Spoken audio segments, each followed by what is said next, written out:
Chapter 1. A Man Adrift. It began in 1923, when Maxwell Knight agreed to meet a man called McGill. Knight, or just Max, as everybody knew him, was an energetic 23-year-old, unhappily employed as a school games teacher. He was good-looking in an unconventional way, ears a little too big, nose more prominent than he might have liked. He wore his hair scraped back under a film of pomade. He had an easy, sporty air and the enviable ability to put people at ease. Yet on that particular day, the day that he went to meet McGill, it is unlikely that he was feeling his usual relaxed self. Although there is no record of where this interview took place, it was probably at the Guards Club in central London, where McGill had conducted meetings like this in the past. Entering the club, Max would have noticed the sudden change in atmosphere as the doors to the street cracked shut behind him. It was worlds away from the sweaty, swaying clubs of nearby Soho, where he spent most of his evenings. The air tasted cleaner in here. The lighting was sharper, more refined. It was quieter, too, the silence broken only by the hushed drum of his footsteps and the distant flutters of conversation.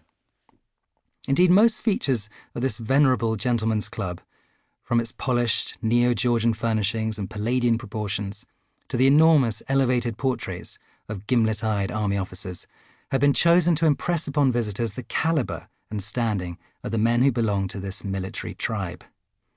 Usually, it had the effect of putting newcomers on edge. Making matters worse, Max had almost no idea what he was doing there. He had agreed to the meeting after a chance encounter at an event staged by the British Empire Union, a right-wing political group that campaigned against the spread of communism. Max had got into conversation with John Baker White, the son of a Kentish landowner. Baker White had asked the young games teacher whether he might be interested in doing some part-time work of a patriotic nature. For reasons that will soon become clear, Max agreed immediately. The man that Max was now set to meet was Sir George McGill, 11th Baronet and de jure 11th Viscount of Oxford, a square-jawed industrialist who was also a Freemason, a novelist, and a terrifying interviewer.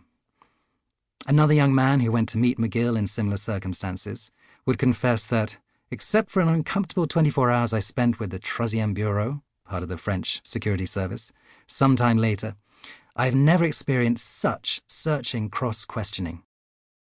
Max had just walked into the job interview from hell for a position that had not yet been described to him.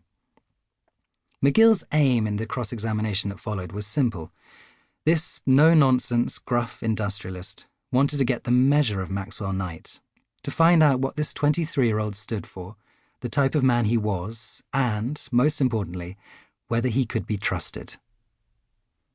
All of us are guilty in job interviews of projecting a version of ourselves, or at least trying to do so. Max would have gone out of his way to present himself to McGill as an upright ex-naval officer from a good family, a young man who was patriotic, tough, and utterly trustworthy. In some ways, he was all these things. During the last 2 years of the First World War, Max had been an officer in the Royal Naval Reserve, having volunteered for active service at the age of 17. He had served on destroyers and converted trawlers, and although he did not see enemy action, he was thought to have done well and was promoted to hydrophone officer first class, finishing the war with the rank of midshipman.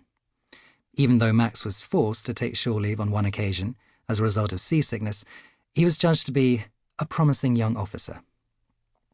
Before that, Max had spent several years as a cadet on HMS Worcester, a doggedly strict naval training vessel. So no one could quibble with his describing himself as tough.